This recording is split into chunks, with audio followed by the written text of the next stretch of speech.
Sable had not woken up this morning expecting to punch the son of a High Lord in the throat.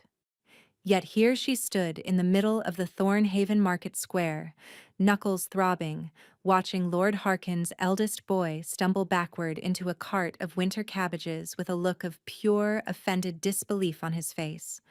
The crowd had gone silent. Every merchant, every shopper, every guard within earshot had frozen mid-motion, staring at her like she had just set fire to the cathedral. Sable's hand hurt. Her pulse roared in her ears, and the small, trembling old woman behind her was clutching the back of Sable's coat like it was the last solid thing in the world. It had started with nothing. The old woman, hunched and frail, wrapped in a threadbare shawl, had bumped into Corin Harkin's shoulder while reaching for a bundle of dried sage. She had apologized immediately, her voice thin and shaking. Corin had not accepted the apology. He had grabbed the sage from her hands and thrown it to the ground. Called her a useless crone. Told her she smelled like a dying animal, and that strays like her should be put down before they infected the rest of the pack. His two friends had laughed. The merchants had looked away. The guards had studied their boots with sudden fascination. And Sable, who had been standing 3 stalls down buying bandaged linen for the shelter she worked at, had watched the old woman flinch like she had been struck, and something inside her had snapped clean in half. She could not remember crossing the distance. She remembered Corin's smirk when she stepped between them. She remembered his hand reaching past her to shove the old woman again, and she remembered the satisfying crunch of her knuckles connecting with the soft tissue of his throat. Now Corin was coughing into a pile of cabbages, his face turning an alarming shade of red, and his two friends were staring at Sable with expressions that promised violence. The old woman's fingers tightened on her coat. "You!" Corin wheezed, dragging himself upright. His eyes were watering. "You just struck a high-born wolf." "You were hurting an elder," Sable said. Her voice came out steadier than she felt. "Walk away." Corin's lip curled. "Do you know what happens to gutter wolves who raise their hands against the bloodlines?" Sable knew exactly what happened.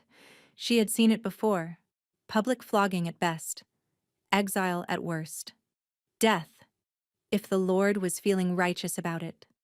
Her stomach clenched, but she held her ground. "I said walk away," she repeated. Corin lunged. Sable braced herself, already knowing she could not win this fight. He was bigger, trained, and highborn, which meant faster and stronger in every way that mattered. But the blow never landed. A voice cut through the square like a blade through silk, quiet and absolute, and utterly commanding. "That will be enough." Every person in the market dropped to one knee. Every single one. Merchants, shoppers, guards. Even Corin's friends hit the ground so fast their knees cracked against the cobblestones. Corin froze mid-lunge, the color draining from his face. Sable turned and saw a woman standing at the edge of the square. She was tall, silver-haired, dressed in deep charcoal wool with no jewelry and no escort. Her posture was straight as a sword. Her eyes, pale gray and sharp enough to cut glass, swept the scene with the calm assessment of someone who had witnessed 1,000 small cruelties and grown tired of every single one. Sable did not recognize her, but her wolf did. Every instinct she possessed screamed at her to kneel, to submit, to bare her throat. The dominance radiating from this woman was unlike anything Sable had ever felt. It pressed against her like a physical weight. Sable dropped to her knees. The woman's gaze settled on her, then moved to the old woman still clinging to Sable's coat. Then to Corin, who looked like he might be sick. "Rise," the woman said to Sable. "You and I are going to have a conversation." She turned and walked away without waiting for an answer. Sable stared after her, her heart hammering, her knuckles still aching, and felt the first cold flicker of genuine terror. Because she had just realized who the woman was. Iselda Voss, the Alpha King's mother. The guardhouse off the Eastern Market was small, cold, and smelled of old iron and stale sweat. Sable sat on a wooden bench with her hands pressed flat against her thighs to keep them from trembling. Through the narrow window she could see the market square returning to its usual chaos. Merchants shouting prices, carts rattling over cobblestones, life carrying on as though nothing had happened. Inside the guardhouse, nothing was carrying on at all. Iselda Voss sat across from her in a chair that looked far too rough for royalty, her posture unchanged, her expression unreadable. Two guards stood by the door, their faces carefully blank. "Your name," Iselda said. It was not a question. It was an instruction. "Sable Wren," Sable managed, and immediately wished her voice had not cracked on the second syllable. Iselda studied her the way a jeweler studies a stone, turning it in the light, looking for fractures. "Sable Wren. No family name I recognize. No pack affiliation I am aware of. You work at the shelter on Cinder Row." Sable blinked. That was not publicly known. The shelter operated quietly, funded by the temple's charity coffers, serving wolves who had lost their packs through exile, abandonment, or violence. Sable had worked there for 3 years, bandaging wounds, stretching meals, holding the hands of dying elders who had no one else. "How do you know that?" Sable asked before she could stop herself. Iselda's mouth curved, not quite a smile, more an acknowledgement that the question had been asked. "I know many things that are not publicly known. It is the privilege and burden of my position." Sable swallowed hard. "Your Grace, about what happened in the square. I know I struck a highborn. I know the penalty. But he was hurting an elder who could not defend herself, and the guards were doing nothing, and I could not just stand there and watch." "You could have," Iselda said calmly. "Most people did." The words landed like a slap. "Tell me," Iselda continued, leaning forward slightly. "Do you know who that old woman was?" Sable shook her head. "No, I have never seen her before. She was just a woman buying herbs." Something shifted in Iselda's expression, too fast for Sable to read. "She is called Brielle. She lives in the lower ward. She has no pack, no family, no one to speak for her. She is precisely the kind of wolf your shelter exists to serve." Sable nodded slowly, unsure where this was going. "And you hit the son of Lord Harkin for her," Iselda said, "without knowing her name, without knowing whether anyone would help you, without knowing whether you would survive it." "He was going to hit her again," Sable said. Her voice had gone quiet. "I saw his hand. She could not take another blow." The weight of those words hung between them like stone. Iselda rose from her chair. "Come with me." Sable's stomach dropped. "Where?" "The palace," Iselda said. "There is something I need you to see." The walk to the palace took 20 minutes, and every step felt like walking toward an execution she could not comprehend. Iselda moved through the streets without escort, without announcement, without a single guard clearing her path, and yet every wolf they passed stepped aside without being told. They felt her the way Sable had felt her in the square, that crushing, undeniable authority that lived in her bones. Sable trailed behind her, her mind spinning through every possible reason the Alpha King's mother would bring a shelter worker to the palace, and none of them were good.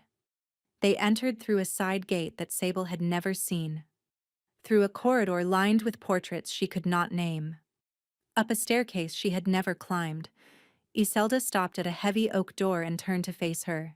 "What I am about to show you does not leave this room," she said. "Swear it."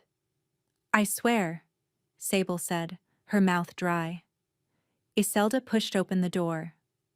The room beyond was large and dim, curtains drawn against the afternoon light. A fire burned low in the hearth. And in the center of the room, slumped in a chair behind a desk covered in scattered documents, was the Alpha King. Sable had never seen him this close.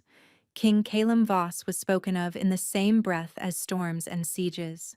He had crushed the Ashfang Rebellion at 22. had united the fractured borderlands through a campaign so decisive it was still studied by military scholars. He was enormous, broad through the chest and shoulders, with dark hair and a jaw that looked carved from granite. But the man in front of her bore no resemblance to a conqueror. He looked hollow. His skin carried a grayish pallor beneath the bronze. The bones of his cheeks stood out too sharply. His eyes were closed, but his face was not peaceful. It was the face of someone enduring something, even in unconsciousness. "How long has he been like this?" Sable whispered. "He is not sleeping," Iselda said quietly. "He is unconscious. There is a difference." She crossed the room and touched her son's shoulder. His eyes snapped open instantly, wild and unfocused, his hand shooting out to grip the arm of the chair so hard the wood groaned. For a single terrifying second, his gaze was not human. Then it cleared. He saw his mother, and his hand released. "How long?" he asked, his voice raw. 11 minutes, Iselda replied.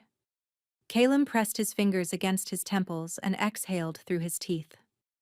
He had not noticed Sable standing in the doorway. Or perhaps he had, and simply lacked the energy to care. "The longest stretch this week," Iselda murmured, more to Sable than to him. "He has not slept more than a few minutes at a time in over 14 months. Sable's breath caught. 14 months? That should not be possible. Even for an alpha, even for a shifter, 14 months of near total sleeplessness would destroy the body, would erode the mind, would kill him. She looked at the king again with new eyes and saw it now, the tremor in his hands, the way his eyes could not quite focus, the exhaustion carved so deep into his face that it looked permanent. "Why are you showing me this?" Sable asked. Iselda watched her son push himself upright at his desk, watched him reach for a document with shaking hands, watched him try to read it and fail because the words would not hold still. "Because every healer in the kingdom has tried," Iselda said. "Every herb, every tonic, every remedy. Nothing works. And I am running out of time." She turned to Sable, and for the first time the composure cracked. Just barely. Just enough for Sable to see the fear underneath. "I brought you here because of why you hit Lord Harkin's son. Because you saw someone suffering and you could not look away. Because you acted when no one else would." She paused, her gaze sharpening. "I need someone who will not look away from my son." Sable stood in the corridor outside the king's study, her back against the cold stone wall, and tried to make sense of what had just happened. Iselda had given her instructions. Simple, impossible instructions. She was to remain in the palace. She was to be present near the king during his working hours. She was to observe and report anything she noticed about his condition, his behavior, his responses. "You are not a healer," Iselda had said, "and that is precisely why I want you. The healers see symptoms. I need someone who sees people." Sable had wanted to argue. She bandaged cuts and stretched soup. She held the hands of dying wolves and sang them through the worst of it. She was not qualified to observe a king, but Iselda had not asked. She had informed. And there was no arguing with the Alpha King's mother. A door opened at the end of the corridor and a man stepped through, tall, lean, with the controlled grace of someone trained to be dangerous and the calm expression of someone who had decided not to be. He stopped when he saw her. "You must be the one Lady Iselda brought in," he said. His voice was measured, precise. "I am Fenwick, the king's steward." "Sable Wren," she said. Fenwick studied her for a moment, his gaze cataloging everything, her rough hands, her mended coat, the fading bruise on her knuckles from Corin Harkin's throat. Whatever conclusion he reached, he kept it behind his eyes. "The king does not know you are here," Fenwick said. "Not specifically. He knows his mother has brought someone new into the household. He will not ask why, because he has learned that arguing with Lady Iselda is an exercise in futility. Sable almost smiled at that. Almost. "What do I need to know?" she asked. Fennec was quiet for a beat. Then he said, "He is dying." The word landed like a stone dropped into still water. "The sleeplessness is destroying him," Fennec continued, his voice betraying nothing. "His body is eating itself. His wolf is destabilizing. The healers estimate he has 4, perhaps 5 months before his organs begin to fail." Sable blinked at him. "And no one knows?" "The inner court knows. The council suspects. The kingdom at large believes their king is simply a man who works too hard and rests too little." Fenwick's jaw tightened. That illusion is all that is keeping the borderlands from fracturing again. "If the Pax find out the Alpha King is dying," Sable said slowly. "War," Fenwick finished, "within the month." The weight of it pressed down on her shoulders. She held dying hands and sang quiet songs and made thin soup last for 30 mouths. And now she was standing in the palace being told the king was dying and the kingdom would burn if anyone found out. "I am going to need a better explanation of what exactly Lady Iselda thinks I can do here," Sable said. Fenwick's expression remained unreadable. "Survive tomorrow. That will be enough for now."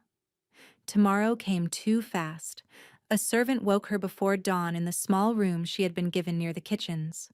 Sable dressed in the plain clothes that had been left for her, dark linen, nothing that would draw attention, and followed a guard through unfamiliar corridors. They stopped outside a heavy door. The guard knocked once and pushed it open. The king's private study was warmer than she expected. A fire burned steadily in the hearth.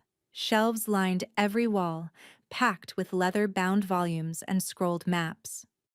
A massive desk dominated the center, and behind it sat Calum Voss, reading a report with the determined focus of a man fighting to keep his eyes open. He looked worse in the morning light. The shadows beneath his eyes were darker. The tremor in his hands was more pronounced. He held the quill like it weighed 10 pounds.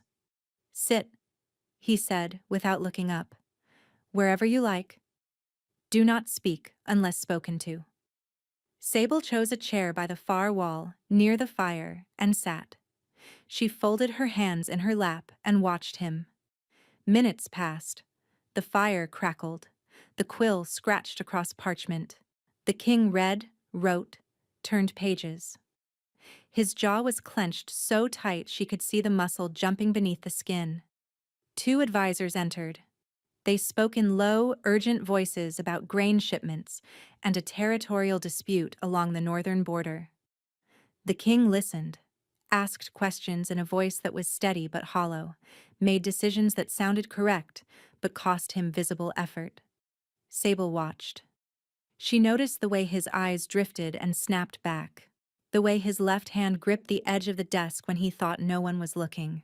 The way his body desperately tried to pull him under for a few seconds before he wrenched himself back to consciousness. 20 minutes. 30. The advisors left. The king kept writing. His pen slowed, stopped, started again, slower. Then his head dipped forward, just slightly, and his eyes closed. Sable held her breath. 1 second. 2. 3. His eyes opened. He pressed his palm against his forehead and exhaled hard through his nose. He turned his head and looked directly at her, as though he had only just remembered she existed. His gaze was sharp despite the exhaustion, gray eyes the exact shade of his mother's, cutting through the dim light like a blade. "You are the one who hit Corin Harkin," he said. Sable's throat tightened. "Yes, Your Majesty." He studied her for a long, uncomfortable moment. "He outweighs you by at least 80 pounds. "I was not thinking about his weight at the time," Sable said. Something flickered in his expression. Not amusement, exactly. More like recognition. Like he understood what it meant to act before the math caught up. "My mother believes you can help me," he said. I do not know if that is true, Sable replied honestly. Neither do I, the king said. He turned back to his documents. But she is rarely wrong, and I am too tired to argue. The quiet settled back over the room. Sable sat, watched, and waited. An hour passed. The king's pen stopped moving. His head dipped again, deeper this time, and did not come back up. His breath changed, deepened, loosened, became something real and unguarded. He was asleep. Sable stayed perfectly still and watched the lines of tension melt from his face one by one until what remained was something younger, softer, almost vulnerable. The fire popped. The king did not stir. 40 minutes passed before the door opened and Fenwick stepped inside.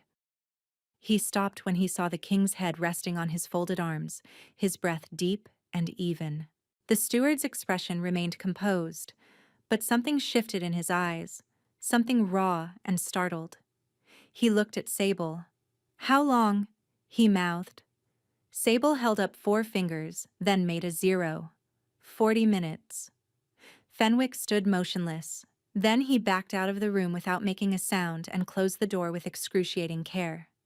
Sable sat in the quiet study, watching the Alpha King sleep, and wondered what on earth she had gotten herself into. The king slept for nearly 2 hours before he woke with a sharp intake of breath, his hand slamming flat against the desk with enough force to rattle the inkwell.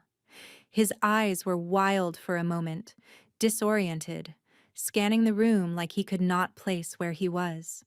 Then his gaze found Sable, and he stilled. How long? He said.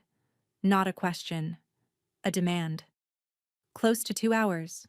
Sable replied carefully. Something crossed his face, too fast for her to read. Surprise, confusion, suspicion, all layered together and buried before any of them could take root. He straightened in his chair, rolled his shoulders, and reached for his quill like nothing had happened. But his hands were steadier than before.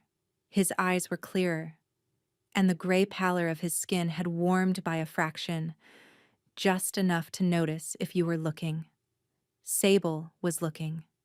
She returned to her small room that evening and found Iselda waiting inside, sitting on the narrow bed like she owned it, which, technically, she did. 2 hours, Iselda said. Fenwick told you, Sable guessed. Fenwick tells me everything. That is why he is still employed. Iselda's gaze was steady and intent.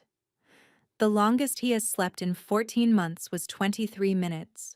You were in the room, and he slept for 2 hours.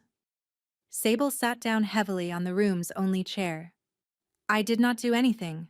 I just sat there. Yes, Iselda said. I know.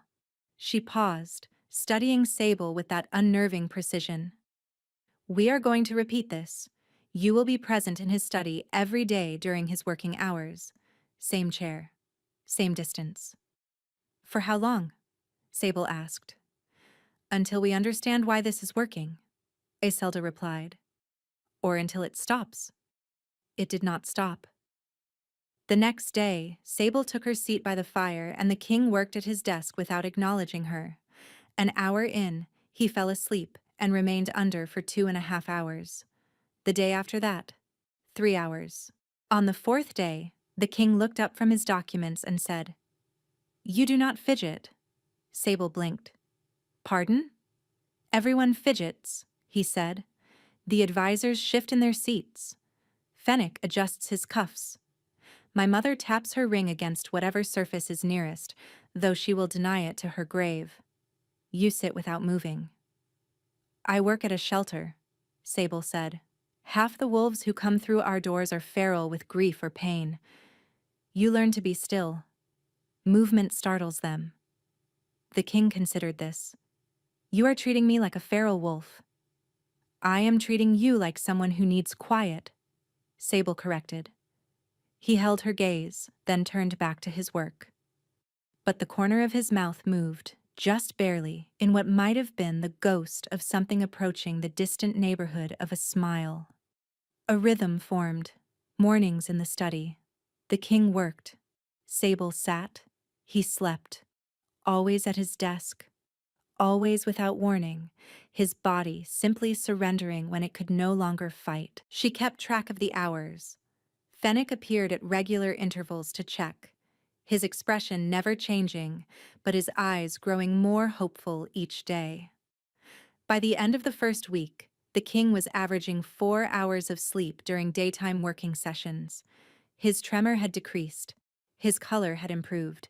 He could hold a quill without his hand shaking. But he was also watching her. Sable noticed it on the 5th day. Quick glances when he thought she was absorbed in her own thoughts. His gaze would leave the document, find her, linger for a heartbeat, and snap back. It happened 3 times in a single morning. On the 6th day, he spoke to her unprompted for the 2nd time. "The shelter on Cinder Row," he said. "How many wolves do you house?" Sable was startled enough that she answered without thinking. "It depends on the season. In winter, as many as 40. In summer, usually around 20. Funding? Temple charity coffers. It is never enough." "And the woman from the market? Brielle. Has she come to the shelter before?" Sable paused. I had never seen her before that day. The king nodded slowly, his expression thoughtful. He wrote something in the margin of his report and said nothing more.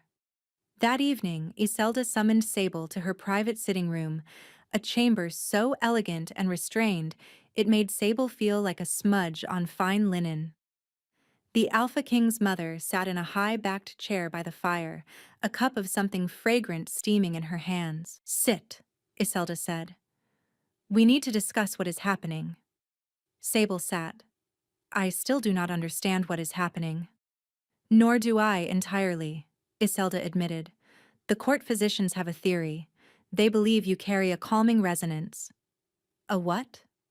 "Every wolf produces a pheromonal signature. Yours, they believe, carries an unusually strong grounding frequency, something that signals safety to the subconscious mind. The theory is that your presence suppresses whatever keeps driving his body back to wakefulness." Sable processed this.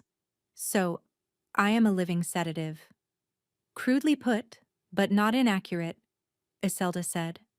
She took a sip from her cup. "The physicians also believe that proximity may enhance the effect. Closer distance, deeper sleep." Sable's stomach tightened. "How close?" Iselda set down her cup. "They recommend you sleep in an adjacent chamber, connected by an open doorway." "An adjacent chamber," Sable repeated. "To the king's bedchamber," Iselda confirmed, her expression perfectly composed. Sable opened her mouth, closed it, opened it again.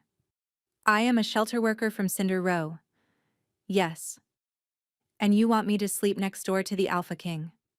"I want my son to survive the year," Iselda said, and the composure cracked again, just barely. Just enough for Sable to see the mother underneath the matriarch. "Will you help me?"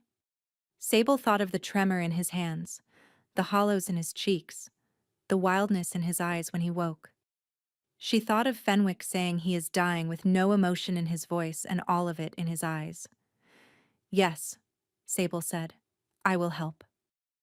The adjacent chamber was not what she expected. Instead of a servant's cot and basin, it was a proper bedchamber furnished with obvious care, a thick mattress, warm blankets, a writing desk with a candle already burning. The connecting door stood open. Through it, she could see the edge of the king's bed, the glow of his hearth, the long shadow he cast as he moved through his nighttime routine. Sable changed into the nightclothes that had been provided and climbed into bed. She lay on her back, staring at the ceiling, acutely aware that she could hear him through the open doorway, the creak of his bed as he settled, the slow, deliberate pattern of his breath, the rhythm of a man trying to force his body to do something it had forgotten how to do. She listened. The fire in her own hearth crackled softly. Through the doorway, his rhythm changed, deepened. The deliberate pattern gave way to something involuntary, something real. He was asleep. Sable exhaled slowly and let her own eyes close. She woke to the sound of a chair scraping against stone. Gray morning light filled the room. She sat up, disoriented, and found Fenwick standing in her doorway with an expression she had never seen on his face before.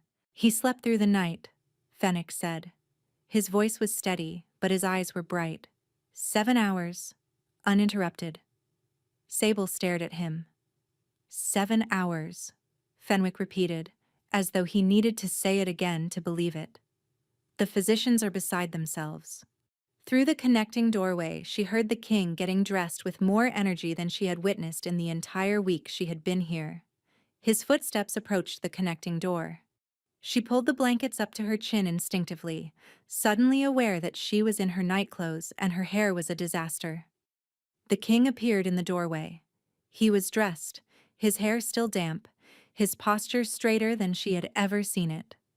The hollows in his cheeks were the same, but his eyes were different.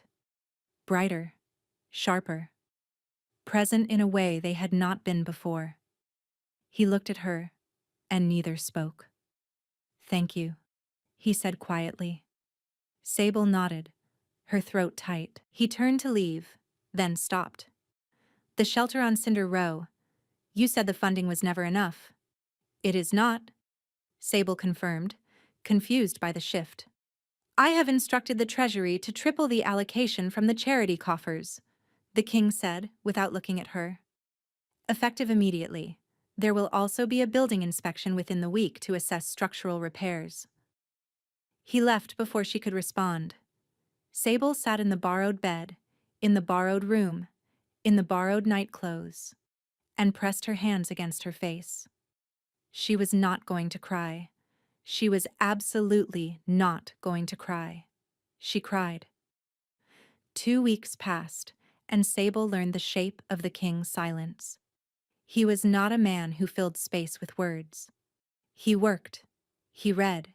He made decisions that moved thousands of lives with the stroke of his pen, and he did it all in a quiet so deep it felt like a held breath.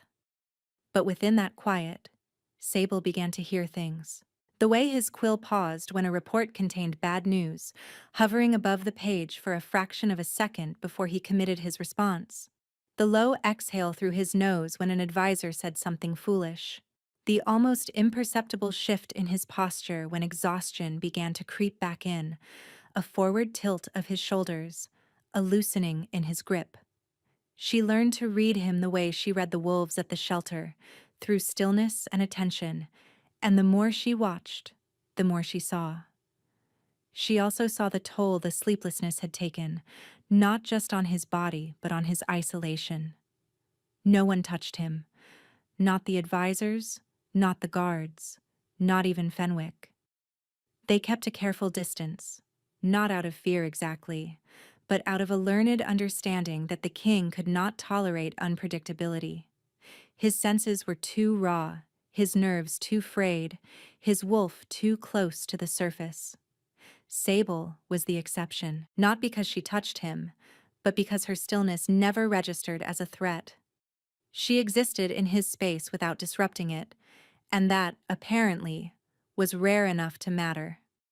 On the 15th night of the arrangement, Sable woke to a sound she had never heard before. It came through the open doorway, low and guttural and wrong. Not a groan, not a word.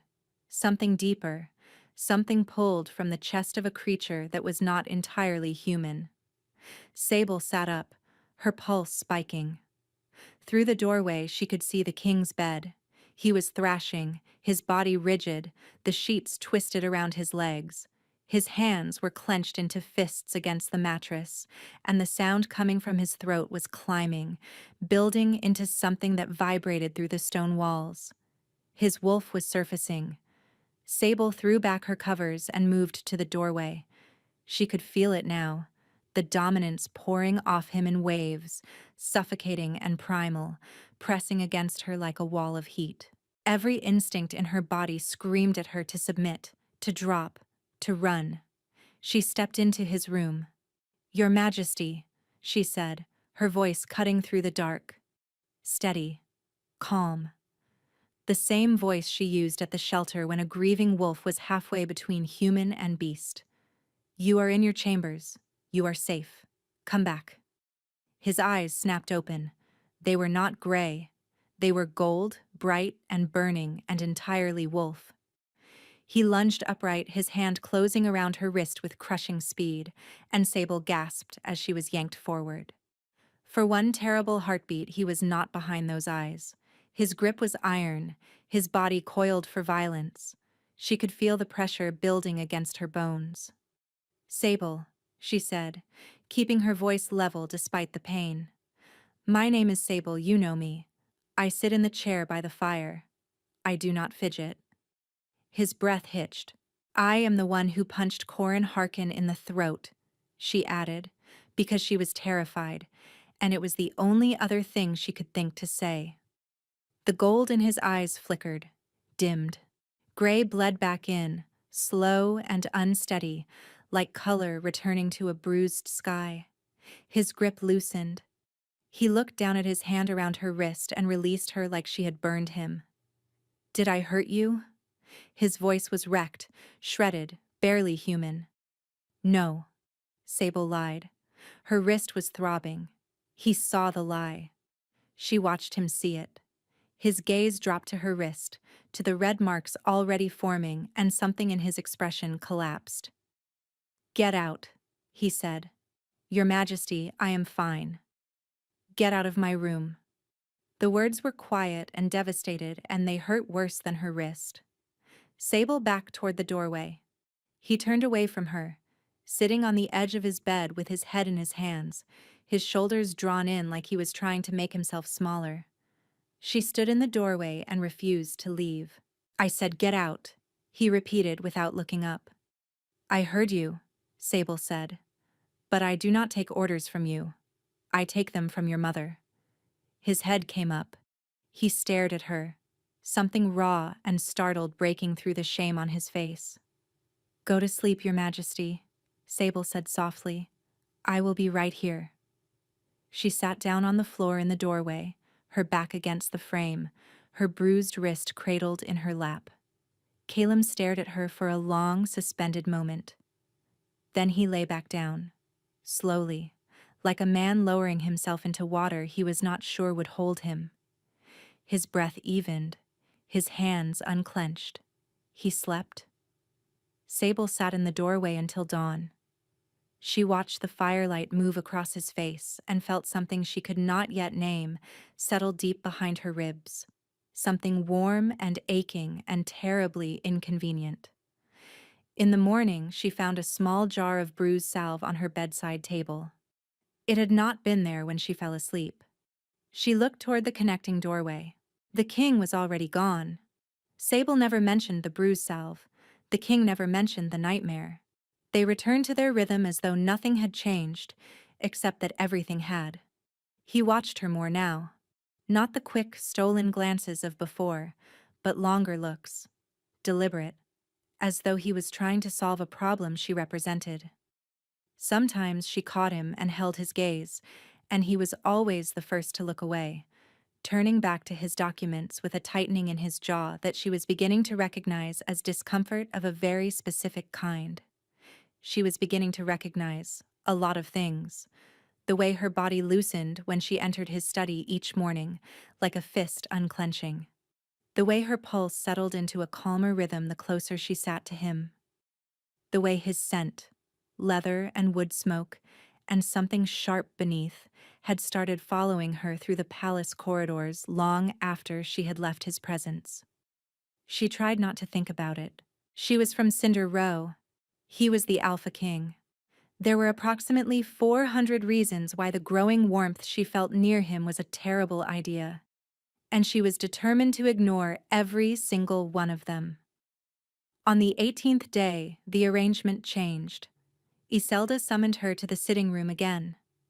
The physicians were there this time, 3 men in dark robes who looked at Sable with the detached curiosity of people studying an interesting specimen. "The data is clear," the lead physician said, addressing Iselda while gesturing at a chart Sable could not read from her seat. Proximity correlates directly with sleep duration and depth.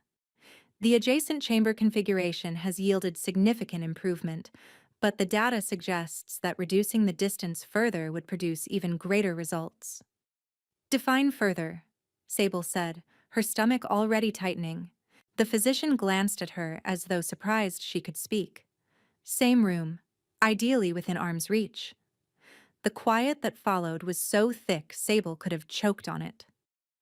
No, she said. Iselda raised an eyebrow.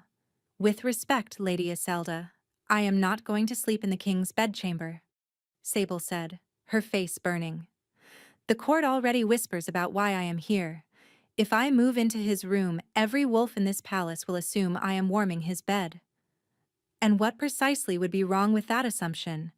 Iselda asked, her tone perfectly innocent and entirely dangerous. Sable's mouth opened, closed. She looked at the Alpha King's mother with a dawning, horrifying understanding. You are not just trying to help him sleep, Sable said slowly. You are positioning me. Iselda said nothing. For the throne, Sable continued, the blood draining from her face. That is why you chose me. Not because I can help him sleep. Because you think I am mate material. The physicians suddenly found their charts extremely fascinating. Iselda took a measured sip from her cup. I chose you, Iselda said carefully, because you punched a highborn wolf in the throat to protect a stranger. Because you work with the broken and the abandoned and the dying, and you do it for no recognition and no reward. Because when my son's wolf surfaced in the dark and gripped your wrist hard enough to bruise, you sat down in the doorway and told him to go to sleep. She set down her cup. I chose you because this kingdom needs a queen who sees people, not bloodlines, and my son needs a mate who will not break the first time he does. Sable sat in the elegant chair in the elegant room and felt the ground shift beneath her feet. He has never shown any interest in me beyond polite tolerance, she managed. The look Iselda gave her was so layered with meaning it could have filled a library. Child, she said gently, my son left bruise salve on your bedside table in the middle of the night. He tripled funding to a shelter he had never heard of because you mentioned it in passing. He sleeps, genuinely sleeps, for the first time in over a year because you exist in his vicinity. She paused.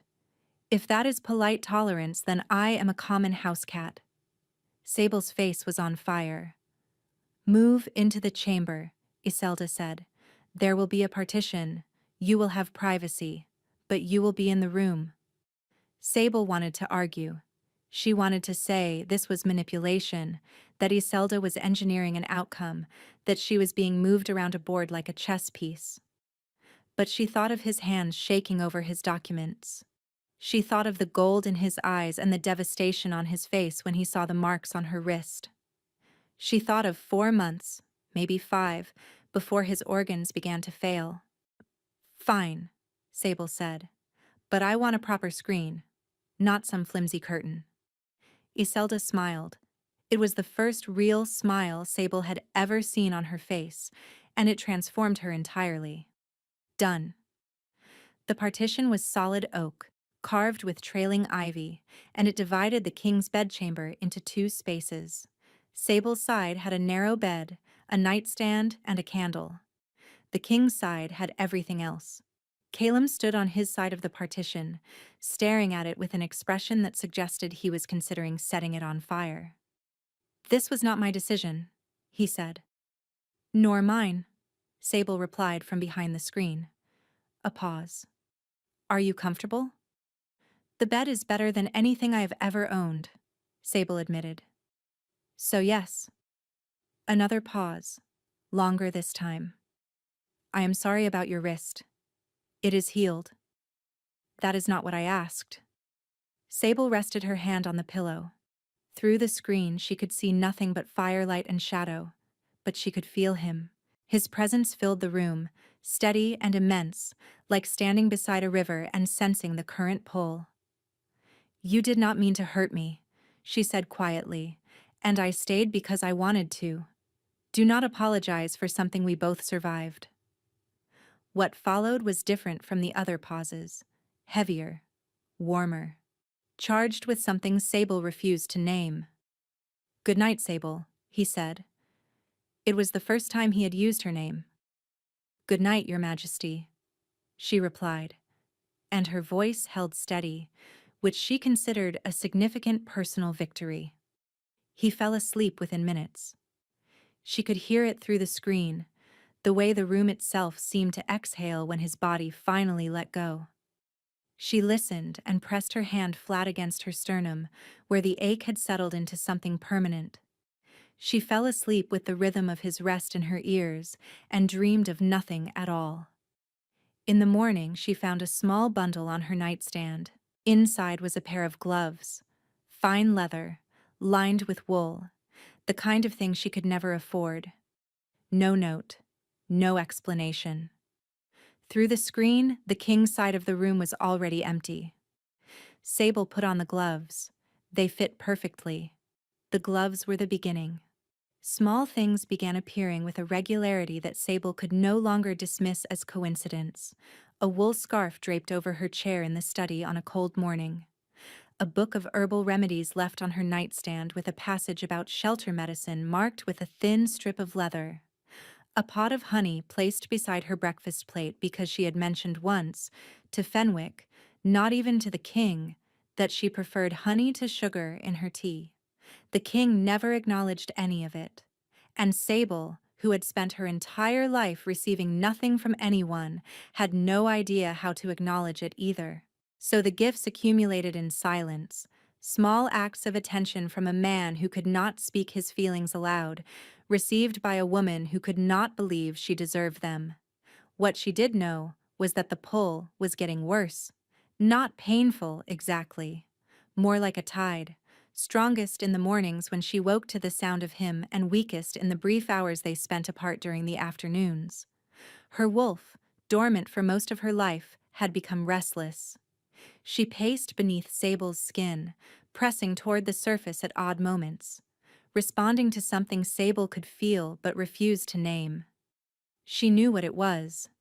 She had seen bonded pairs at the shelter, had witnessed the recognition, the almost gravitational need to be close. She knew the signs. She also knew that acknowledging it would change everything, and she was not ready for everything to change. On the 26th day, everything changed anyway. It started with a council meeting. Sable had not been invited, had never been invited to anything official, but the king had asked her to wait in the anteroom in case he needed to rest afterward. So she sat on a bench outside the council chamber and listened to muffled voices through thick oak doors. The voices grew louder. Then one voice rose above the rest, sharp and venomous and unmistakable. "The king is compromised," Lord Harkin declared, his words carrying through the door like a thrown blade. "He has installed a packless stray in his private chambers, a woman of no name, no bloodline, no standing. The court demands an explanation." Sable's blood went cold. "The court demands nothing," Calem's voice replied, low and controlled and edged with something dangerous. "The court advises. I decide." "Then decide wisely," Harkin pressed. "Your Majesty, the packs are watching. A king who cannot produce an heir from an appropriate match. A king who keeps a gutter wolf in his bedchamber while refusing every noble bride presented to him. That king invites challenge." The hush that followed was so profound, Sable could hear her own heartbeat. "Are you challenging me, Lord Harkin?" Calem asked, and his voice had dropped to something barely above a whisper. The kind of quiet that preceded violence. "I am advising you," Harkin said, and Sable could hear the tremor beneath his bravado. "Remove the girl.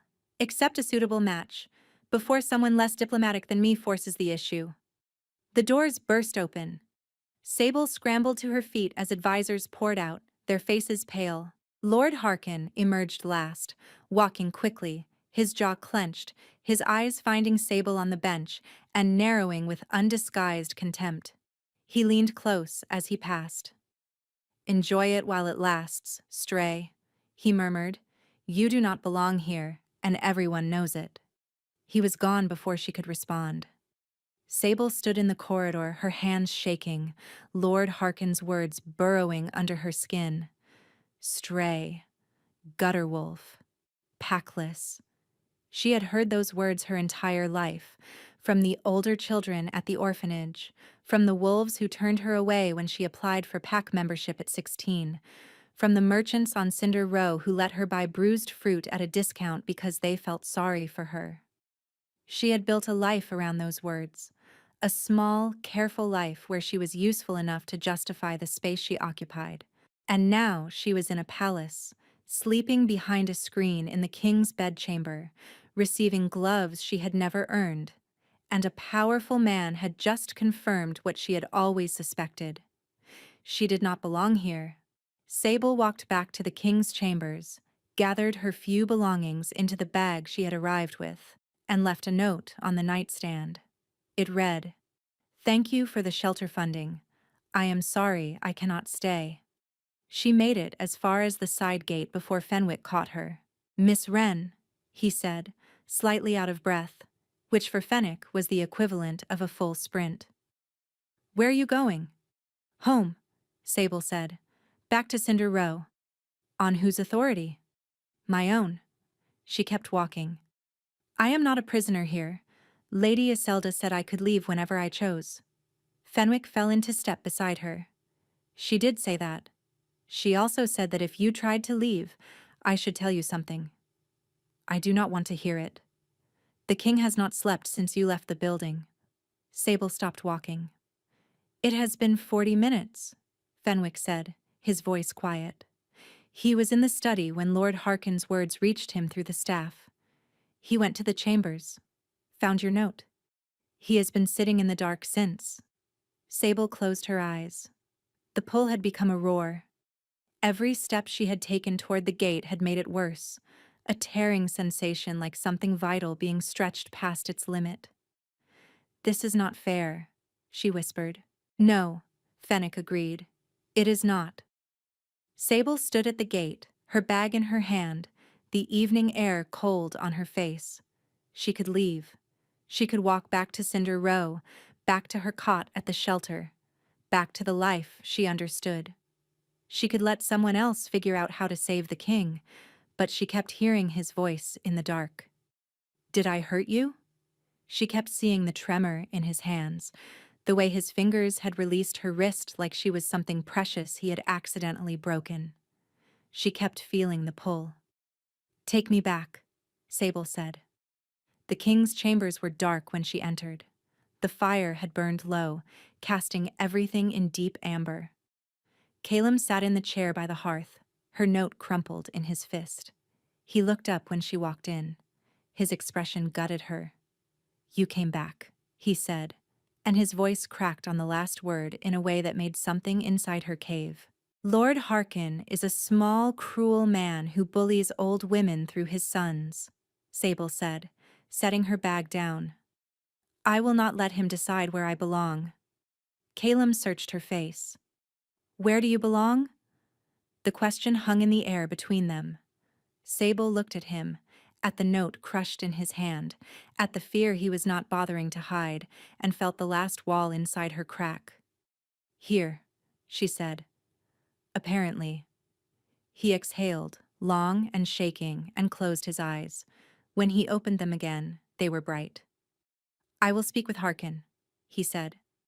"You will do nothing of the sort," Sable replied, crossing the room. "I punched his son in the throat. I can handle the father." The sound he made was almost a laugh. Almost. Close enough that Sable felt it settle somewhere warm and deep inside her. She moved to her side of the partition, set her bag down, and sat on the edge of her bed. "Good night, Your Majesty," she said. "Calum," he said quietly from the other side of the screen. Sable's heart stopped. "My name is Calum," he said. "Use it." She pressed her hand against her mouth to keep whatever sound was building in her throat from escaping. She breathed, steadied. "Good night, Calum," she said. He was asleep within minutes. Sable lay in the dark, wide awake, the sound of his name still warm on her tongue. Sleep found her much, much later. It happened on the 32nd night. Sable woke to silence. Not the ordinary quiet of the king's chambers at rest, but something deeper, something wrong. The fire had burned to ash. The room was cold in a way that had nothing to do with temperature. She sat up and listened. No sound from the other side of the partition. "Calum," she called softly. Nothing. Sable threw back her covers and moved around the screen. The king's bed was empty, the sheets tangled and thrown aside. But the door to the corridor was closed. The windows were latched. He was gone, but he had not left. Then she felt it. A pull so sharp it stole her breath, dragging her attention inward, toward something she could not see but could feel with absolute certainty. He was close, not in the room, not in the palace, but close in a way that defied the physical space between them. Her wolf surged forward with a desperate, clawing urgency she had never felt before. Sable looked at the bed, looked at the tangled sheets, looked at the pillow where his head had been, and she understood with a sickening lurch that he had not gotten up. His body was still there, but he was somewhere else. She reached out and touched his pillow. Her fingers brushed the linen and the world dissolved. The cold hit her first, then the silence, vast and suffocating. She stood in a landscape that should not exist, a gray plain stretching in every direction, featureless except for the sky, which was not a sky at all, but a low, churning ceiling of black cloud that moved like something alive. The ground beneath her feet was soft. Wrong. It gave slightly with each step, like walking on skin. "Calum!" she shouted, and her voice came back flat and dead, stripped of all resonance. She found him at the center of it. He was standing in a circle of scorched earth, surrounded by shapes. Not ghosts, not memories, but something worse. They were reflections of him.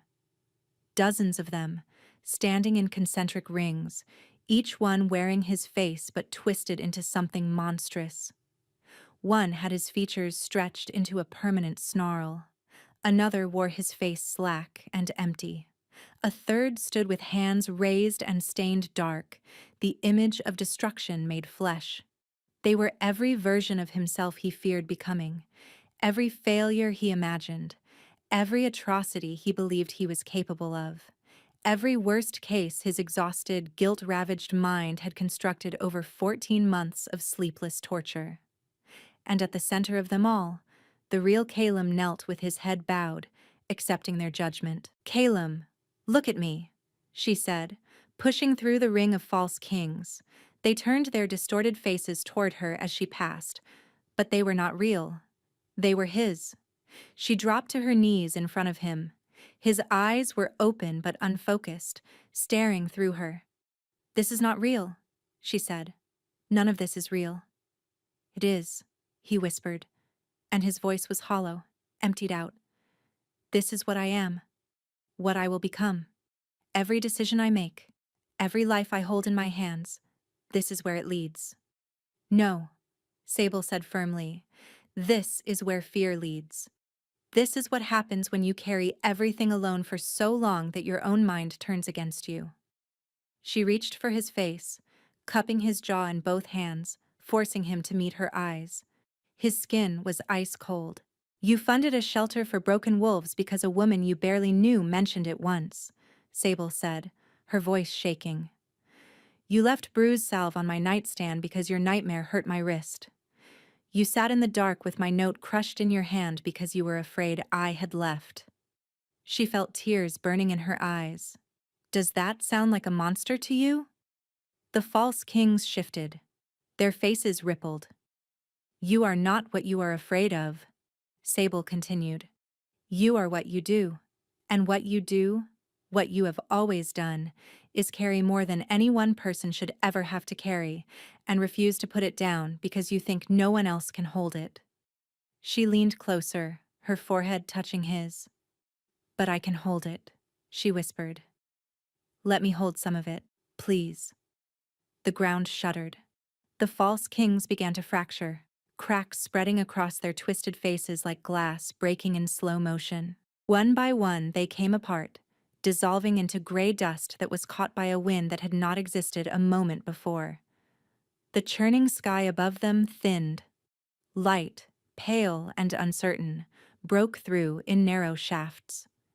Calem's hands came up and gripped her wrists. Not with the crushing force of his nightmare weeks ago, but with the desperate, trembling grip of a man reaching for the only solid thing in a world that was falling apart. I do not know how to stop, he said, his voice breaking. I do not know how to be less than what they need me to be. You do not have to be less, Sable said. You just have to stop being alone. The last of the false kings shattered. The gray plain cracked beneath them, and light poured through the fractures, warm and gold and real. Sable blinked. She was back in the king's chambers, kneeling on the bed, her hands still on his face. Calem was looking up at her with eyes that were clear for the first time since she had known him. Not exhausted, not guarded, not performing strength for the benefit of everyone watching, just clear. You were there, he said. In that place, you came and found me. Of course I did, Sable said, her voice thick. You think I would just let you sit there? He reached up and brushed a tear from her cheek with his thumb. His hand lingered, warm against her skin. Sable, he said, and her name in his mouth sounded like something sacred. I think you need to know something. I already know, she whispered. Say it, he breathed. I need to hear you say it. We are bonded, Sable said. You and I. We have been since the beginning. His exhale was ragged with relief. He pulled her closer, his arms wrapping around her, his face pressing into her hair, and she felt his entire body shudder as 14 months of isolation cracked open. She held him the way she had held dying wolves at the shelter, with every ounce of steadiness she possessed. But this was not death. This was the opposite. This was someone coming back to life. I do not deserve you, he murmured against her hair. That is not your decision to make, Sable replied.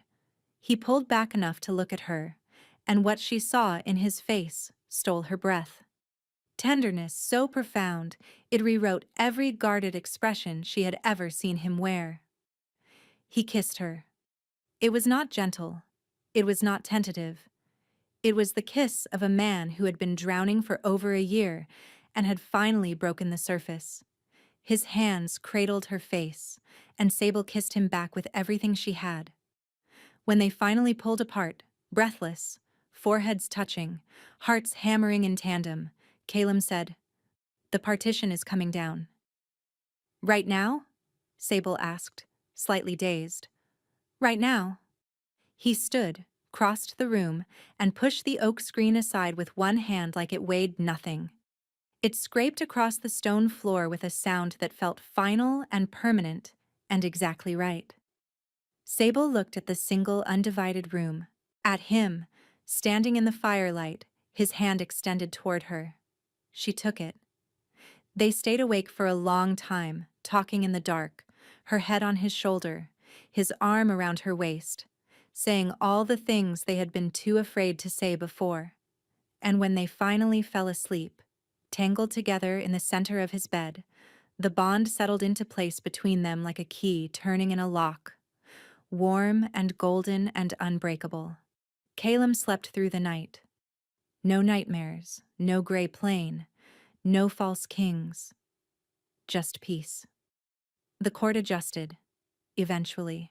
A packless woman from Cinder Row as the Alpha King's bonded mate was not what anyone had envisioned. Lord Harkin protested formally. The noble families whispered behind their fans. The Borderland Pack sent letters demanding clarification. Iselda handled all of it with the calm, devastating efficiency of a woman who had been planning for this exact outcome for longer than anyone realized. "You knew," Sable said to her one afternoon, weeks after the bonding. I suspected, Iselda corrected, sipping her tea.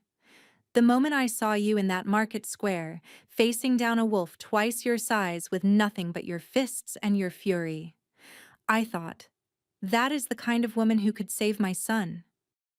And if I had not been his mate? Sable asked. Iselda's smile was small and knowing. Then you would have been an excellent shelter director with significantly better funding. She paused. But I am rarely wrong. Months passed. Caleb's health returned slowly. Then all at once, color flooding back into his face, strength returning to his hands, clarity sharpening his gaze until the man at the desk each morning was unrecognizable from the hollow wraith Sable had first seen slumped in that chair. He still had difficult nights. The gray plane did not vanish entirely. Some mornings, Sable woke to find his hand gripping hers so tightly her fingers had gone numb, his body rigid with the effort of fighting something she could not see. But she was always there. And slowly, the difficult nights grew further apart. The shelter on Cinder Row expanded. Sable insisted on overseeing it personally, queen or not, and Caleb learned quickly that arguing with his mate about the welfare of broken wolves was an exercise in futility equal to arguing with his mother about anything at all. You married a version of her, Fenwick observed one evening, with the faintest trace of amusement. I am aware, Caleb said flatly, and I am choosing not to examine that too closely. On a quiet morning in early spring, Sable woke to pale light filtering through the curtains and the steady rhythm of Caleb beside her. His arm was wrapped around her waist. His face was peaceful. No tension, no tremor, no shadows. She watched him for a moment, warmth flooding through her so bright it almost hurt. Then she settled back against his shoulder, closed her eyes, and let sleep pull her under. Outside, the kingdom carried on. Inside, the king and his mate slept peacefully, together, and the world was quiet.